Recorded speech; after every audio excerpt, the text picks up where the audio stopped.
तारिणी ताई, कशी आहेस तू?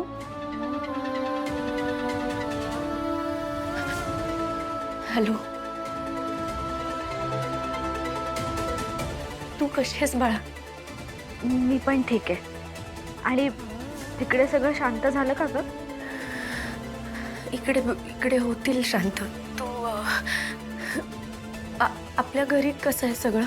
आजी आणि बाबा शांत आहेत आणि आत्या आणि आईचं तुला तर माहिती आहे. पण डोंट वरी, होतील त्या पण हळूहळू शांत. गोळ्या घेतल्या का सुमीने? हो, आत्ताच देऊन आले. ताई, आम्ही खूप मिस करतो यार तुला. पाठवणी करून शेवटचा बाय बोलायचा सुद्धा चान्स दिला नाहीस आम्हाला. तू गेल्यावर इथे सगळ्यांना कळतंय की तू या घरासाठी काय केलंयस ते. हो हो, पण कधी ना कधी हे होणारच होतं ना.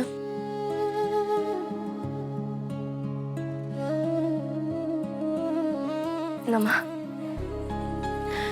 हे बघ बाळा, मी नाहीये ना आता तिकडे. मग सगळी जबाबदारी तुलाच घ्यावी लागणार आहे. हा,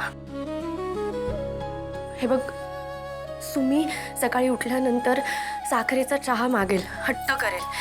तर तिला साखरेचा चहा द्यायचा नाही, तिने कितीही हट्ट केला तरी. हा, आणि चहा द्यायच्या आधी तिला काहीतरी खायला दे, नाहीतर तिला ऍसिडिटी होईल. आणि बाबांना गवती चहा घालून मग चहा लागतो, आणि थोडंसंच आलं घाला, नाही तर त्यांना पण नंतर त्रास होतो. आणि आईला वेळच्या वेळी नाश्ता आणि जेवण देत जा, नाही तर त्यांची चिडचिड होते, तुला माहिती आहे ना. आणि आत्या, हां बरं झालं, वॉशिंग मशीनची जी वायर आहे ती तुटली होती, त्याच्यामुळे ती तात्पुरता चिटकवलेली आहे. त्याच्यामुळे त्याचा प्लग लावताना व्यवस्थित लावा, नाही तर शॉक लागू शकतो. आणि लवकरात लवकर इलेक्ट्रिशियनला बोलवून ते काम पहिले करून घे, ठीक आहे?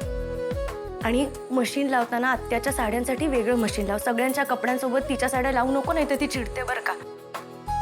रंग पण उगाच लागेल, त्याच्यामुळे तसं काही करू नकोस. आणि हां, काव्य तिचा डबा विसरते कॉलेजला जाताना, त्याच्यामुळे तिचा डबा तिच्या बॅगेत तू स्वतः ठेव, नाही तर ती उपाशी राहील. आणि तू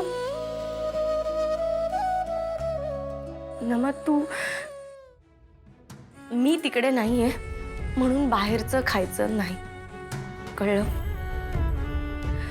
नाहीतर पोटात दुखेल तुझ्या आणि त्रास होतो मग तुला माहिती आहे ना.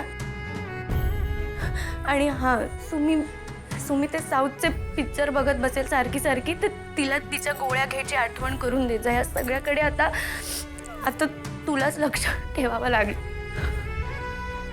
ताई अगं बास, सासरी गेलीस तरी इथलीच काळजी आहे ना तुला.